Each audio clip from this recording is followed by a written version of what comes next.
Well, welcome back to another recording of True Gnostic Artist. It's been a while. Been, I don't know, almost a year since I've actually dropped a video. And I just thought that it was finally time to get back on YouTube and talk about some of the stuff that's happening. Um, Kind of stuff that I'm kind of disgusted with.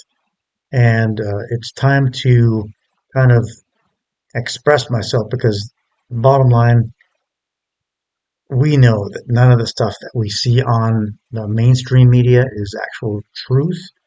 We're just seeing a lot of deception.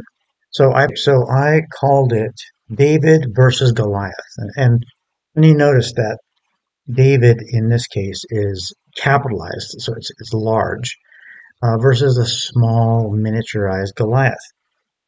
And so what I've had the subtitle as role reversal or Stockholm syndrome retaliation.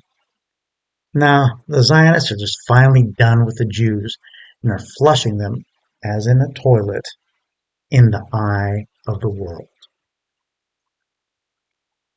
Okay, the Gaza conflict is another chess game. We see that Israel is supposedly being attacked by Hamas, and then we have Gaza being bombarded by Israel. We got an armyless group. And then we have another group that has a completely fully armed army. This is a conflict. We all know that, 75 years ago, this area was taken over through colonialism. So, this conflict has been going on since then. But we know that Hamas is just a creation of the Israeli state. But who are the players? Who are the pieces? The players are all the people. Actually, the players are the people in control. The pieces are the innocent people on the ground, whether it's the victims or the soldiers. And they're both being played. But what's actually happening? You have old men telling young men what to do. And these old men, they've known each other for years. I mean, we're talking hundreds of years. And they've known each other so long, they can even predict what the other is going to do. They know the other person's moves before they even make them. But how? Because they're old. They're older than shit. They've been playing since before their adult diapers were even invented. And who are the young boys? The young boys, they're barely old enough to be able to call themselves men. They don't even know what their moves are on the next move, let alone two or three moves ahead. These boys don't even know what's up next for them. Are they going to be alive? Are they going to be playing with their friends when they get out? Are they going to have to go right to work? Is something ready for them? They're only thinking about who will win the race to go home when mom calls them in. I mean, they're just boys. Okay, the game board. The game board pieces come in all colors, all shapes, all sizes. There's no prejudice on this creation of fodder. As long as they're young, as long as they're too young to really know what's happening while they're being manipulated. Who are these? They're just lambs for the slaughter. That's it. The lambs for the slaughter. Well, it's all it all starts out as fun and games. But eventually, all hell breaks loose. And you see on the right side, it's just chess pieces. On the left side, it's just chess pieces. On the right side, it's the army men. That's the true depiction of what this game is. You hear about that this is a theater of war. Yeah, it's a theater. these people are scripting a battle where they control both sides. It could be two factions actually playing against each other, or it could be just one guy playing against two of his avatars. Uh, I believe that there are a couple of factions at least, if not more, and they take turns. Maybe you two play, and then we'll play later. And for them, it's just a big game. The slaughter of people for them smells good. It's enticing. All right, the six families, maybe there's 13. No one really knows, but they determine it all. They determine who will win, who will lose, who will die, who gets what territory. Why? Why do they determine it? How do they determine it? Because they supply everything to both sides. If I supply side red and then maybe I decide that side blue gets fewer guns and or maybe less rations for that matter. Maybe the endurance is good enough and with fewer rations they still have the gusto to win.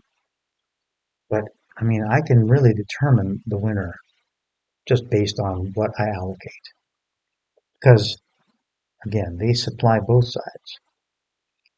But when they're tired or bored, they want to put the game away so they can either just kill both sides or oversupply one, undersupply the other.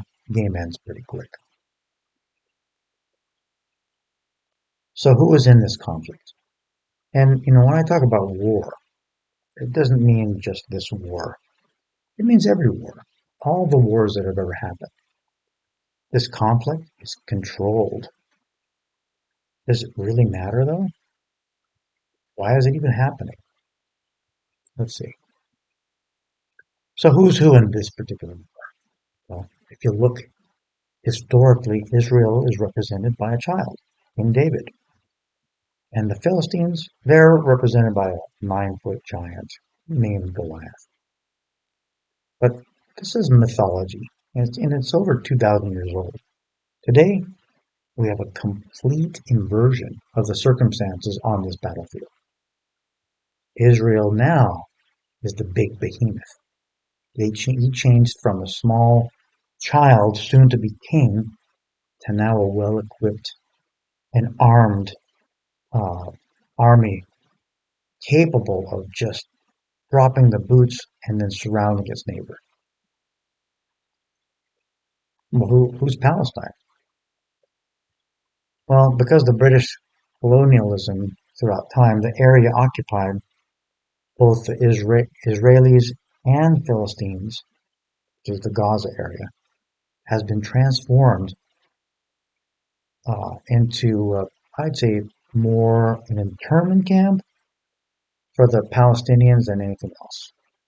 They've been unable to freely move around their own territory without having someone pester them and say, hey, I need some ID. I need some papers. You know, just a few feet from, where they live to maybe where they want to buy something. They can't freely move around without, having a gun pointed at them or a bomb going off. So you can see the 9-foot giant is now just a child looking through the rubble of all the destruction. Again, does it really matter? To the guys who are playing? No, not really. For them, it doesn't matter. It's the game. Many won't like this answer, like this no. But it's quite simple. The life we lead is a duality. It's male, female, white, black, blue, red, and it's only if you're playing the game by their rules that you have to obey it. They have their own set of rules, and they say and they want you to think it's mandatory. Why the rules and who are these they? Well, they create the rules so they eventually will win. It's fixed. It's like walking into a casino. I mean, You win sometimes. The majority of the time, you're going to lose. I mean, and if you stay there long enough, you eventually will die. Or in a casino sense, you're going to lose your money. The rules are put in place in order to achieve the optimum control. The house is gonna win 80% of the time.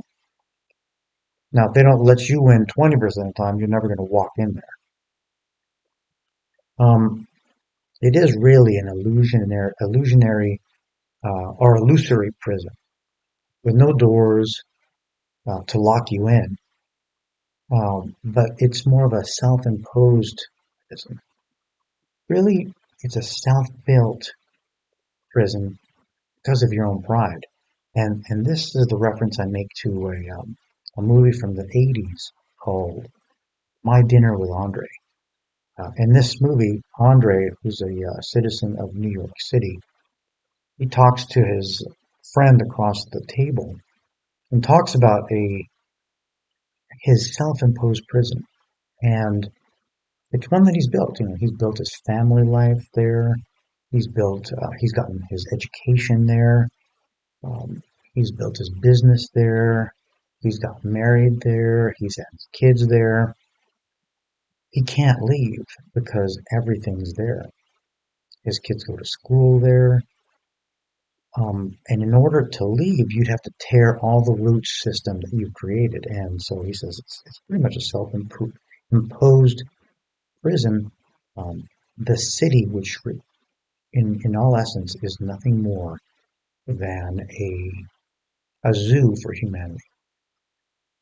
So again, who are the they? The THEY is an acronym that I heard years ago on some program. And this intelligent man used this acronym, and so I've kind of adopted it to identify the hierarchy enslaving you. This group is composed of several layers of ascending order that have a large stake in the success of the levels. If there's 10 levels, then level one really, really relies highly on even level 10. You'd think that level one really just cares about what level two is going to do, and level two cares about three. No, they make it very strict that all levels are important, both above and below themselves. It's just crucial.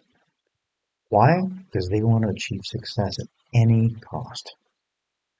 So ultimately, if we know that we're playing a game and simultaneously we're able to see that there are more than two choices, like the red or the blue, the male, female, the yes or the no, or the one and the zero, we know that those rules are imposed on the game.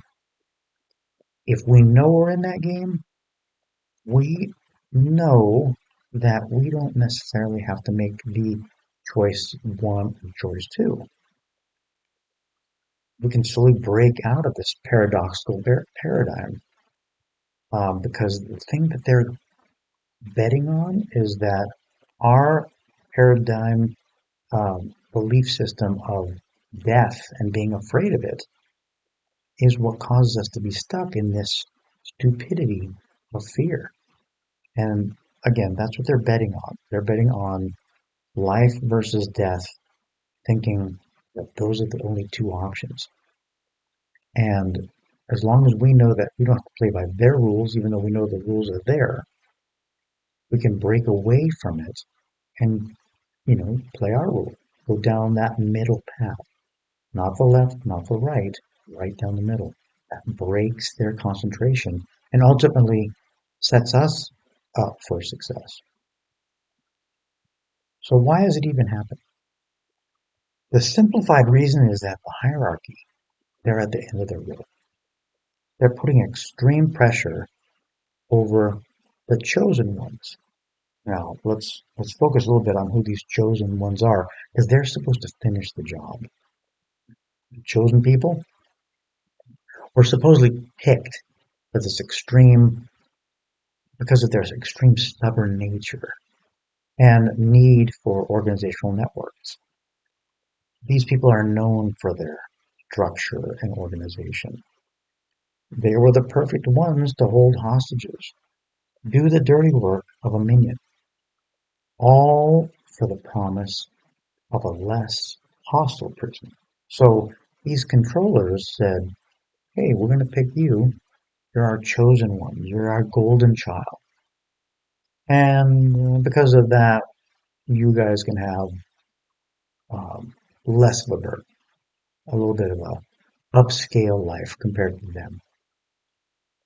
Sound familiar, Sweden? Specifically Stockholm? Yes, Stockholm Syndrome. Well, what happens is throughout time, these captors and captives grow a relationship. Now, I mean, this psychological mumbo jumbo, is it true? I don't know. These self proclaimed golden children have a book called the Talmud that calls everyone else dogs. Uh, they're victim of this false god, these people of the Stockholm Syndrome, and then they hold them prisoner. But again, this is a faux imperson. These faux impersonators, uh, they adorn themselves by their cap. They adore the captors and the captives. They're uh, they're cowards, really, because in reality, they're not being held prisoner, but they grow to love their captor as the captive, just because of that promise for that easier life. The irony is that they aren't the Hebrew people of the Old Testament. This golden child. They are not the Judeans. They are a Hasidim. They're pretending to be Jews, stemming from the revival of the 18th century Eastern Europe. You know, a lot of these people, they just took up this identity.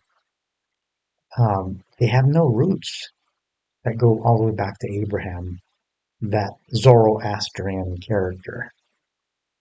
When he decided to move from that Zoroastrian ideology and mask it into monotheism with a focus on the current tyrant that I will call YHWH, Yahweh, whatever you want to call his name.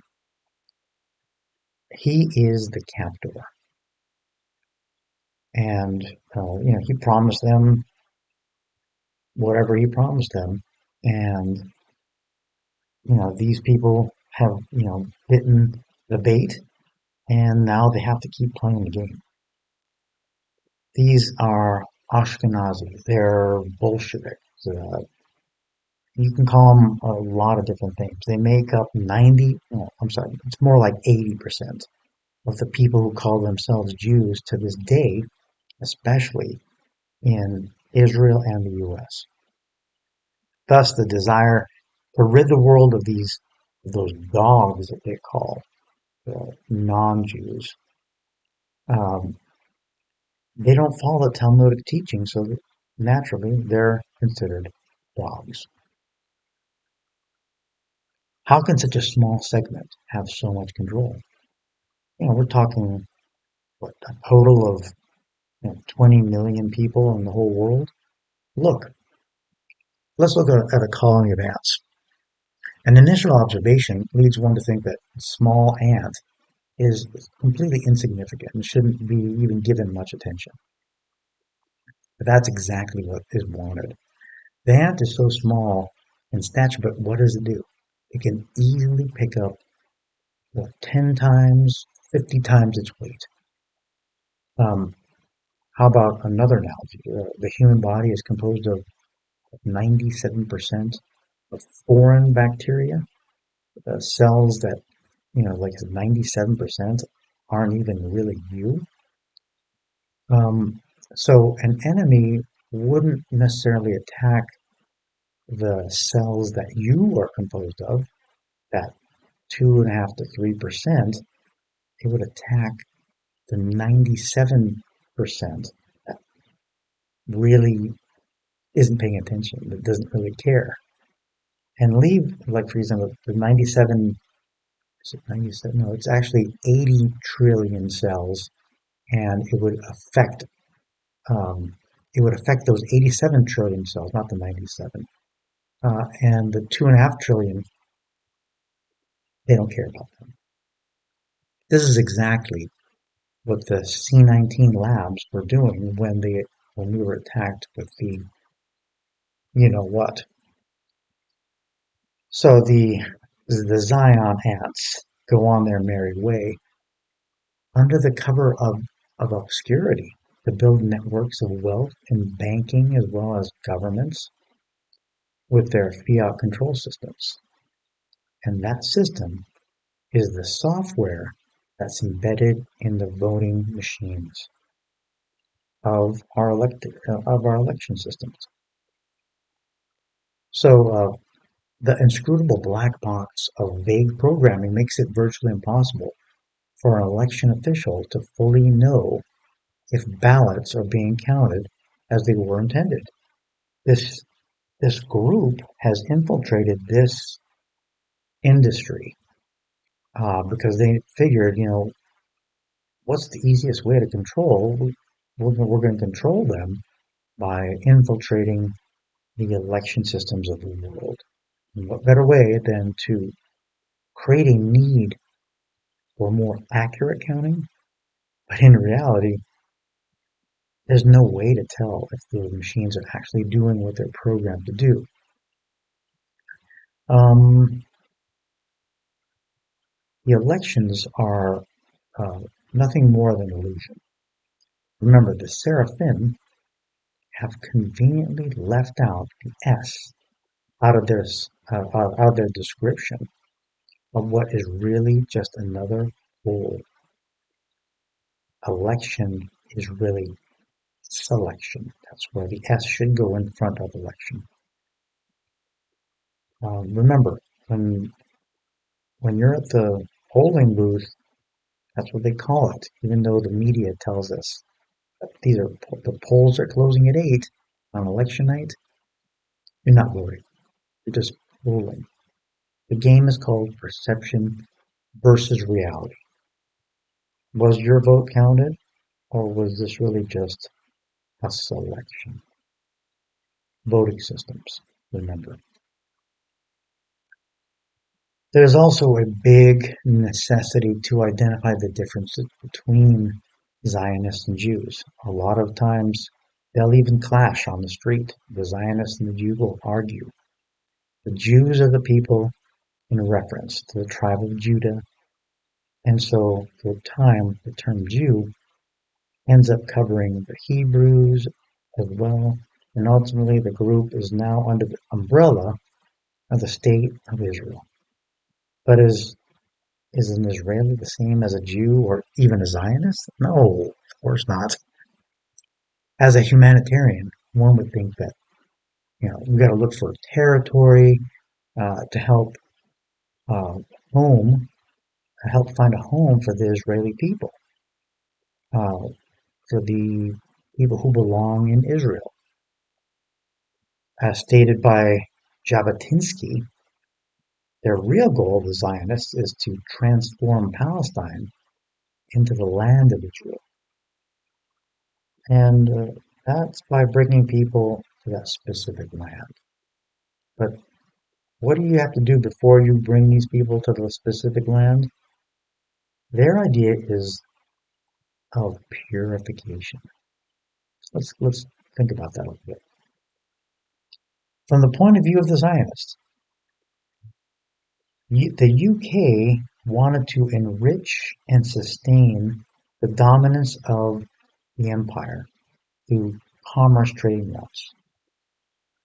Well, what was happening in the Middle East? Egypt was controlling the Suez Canal, as well as uh, various terminal routes on the ground, and that usually ended in Palestine.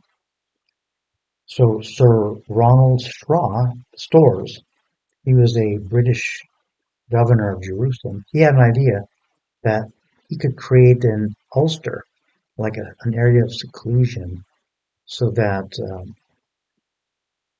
England and other places of the world wouldn't have to deal with the turmoil of the Jewish migrations, and instead they would put them into that area of Palestine so that the problem would have to be dealt by the Arab people.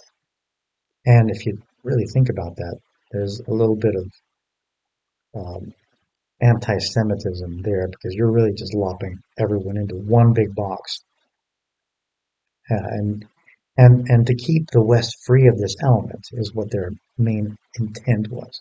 No doubt the rationale was, one embracing the anti-Semitic stance, but where was the stance pointing to? Was it pointing at the Arabs? Was it pointing at the Jews? Was it pointing to both? One key that must and will be addressed is the definition of what is a Semite and what is thrown in your face if you go on an internet search. I tried to look up the word Semite, and initially the internet all it did was tell me what anti-Semitism was, and I wasn't looking for that. So I did do that search, and the first thing that would come up was always anti-Semitism, even though that's not what I was searching. That the default was anti-Semitism. But if you look up Semite and you keep scrolling and keep looking, it's all about a member of any of the people who speak or spoke a Semitic language. So, and then of course you'll see that in the last 2,500 years, the Semitic people have been described in many different ways, like environmentally and locationally, like in the Phoenicians, the Mesopotamians, the Sumerians, and today the Semitic speaking people of Palestine. So we need to ignore individuals that weaponize the term in order to, their goal is to just incite guilt on others when they're identifying a particular group. It's not an ethnicity or religion, so to speak, but rather it just describes a vast array of people who speak a specific language. Like I said, it could either be Aramaic, Hebrew, Arabic. I mean, there's a lot more different, tongues that you could lop into that Semitic language. Making this term a focus of just Jewish people is, in my opinion, it's oversimplified and ultimately it really insults the intelligence of the general public. But it seems to work for them because most people just think of anti-Semitism as people being against the Jewish belief system. And largely, there's a lot of Jews out there who don't even believe in God. So, do you exclude them?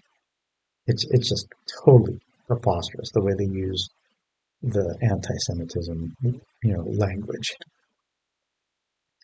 And there's one person I just want to bring to your attention. His name is Robert Sepper, and he's an author of a really highly acclaimed book from 2015, 1666, Redemption Through Sin. I haven't yet read it. I have ordered it. I've talked to people who have read it, read a lot of reviews on it. This book was written in 2015. It's 8 years old. Probably one of the most well-organized breakdowns of the multi-layered onion that is what is called Zionism today. I just ordered the book. Luckily, I had a friend of mine, Todd, who sent me a video, um, a YouTube link titled Hidden History of Zionism by Robert Sepper. And I watched that and I was amazed how succinctly he was able to put together in this 47-minute video and how he explains the intricacies and the machinations of what this group, of what groups they aided in the overthrow of like Russia um, what the German and the Nazi groups did, and how they helped to create the state of what we know as today the state of Israel. Many know that this has been scripted from a long time ago. Um, what we've said in the past, we've called this the long game, because um, they do not care at all if it's going to take 1 year or 300 years. Their goal is the strenuous, and I'm going to highlight the word strenuous because they're sweating over this. The strenuous making of the book of Revelation come true. They want it to come to pass so much, and because they want to have their 1,000-year Messiah take power. They're looking for this leader of theirs, whoever it might be, take control and rule for 1,000 years. And for me, that's kind of comedic to struggle so difficultly to make their circular history fit in a false Messiah's square peg. That in itself tells you the true lack of omnipotence that this God has.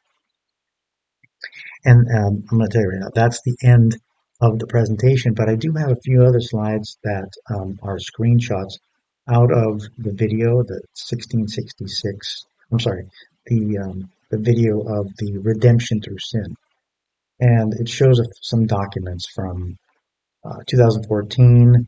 The Jerusalem Post talks about how the Templars worked with the Germans and the Nazis in order to create the environment for Zionism.